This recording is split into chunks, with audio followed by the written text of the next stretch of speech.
घी ये समस्त वायुमंडल समस्त वायुमंडल वातावरण को परिशुद्ध करने विशुद्ध करने से उद्देश्य यज्ञ करा प्रथम। द्वितीयतः समस्त मन भितर जो ऐश्वर्यिक भाव धारा जागृत हो से यज्ञर आवश्यक पड़े।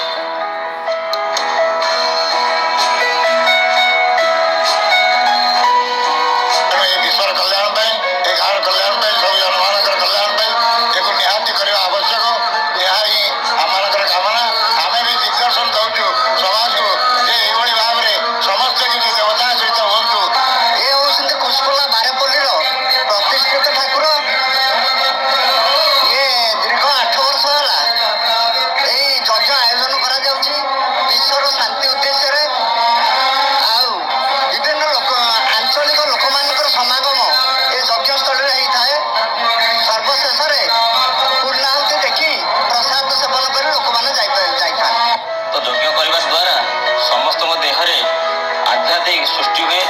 तो आध्यात्मिक सृष्टि हेले से भगवान कौन भगवान केमिति से भगवान कथा को जानती द्वारा सत्संग हुए हरि कथा हुए भगवान कौन मु आसी कौन पाई मु कौन करी कौन नहीं से यज्ञ द्वारा सत्संग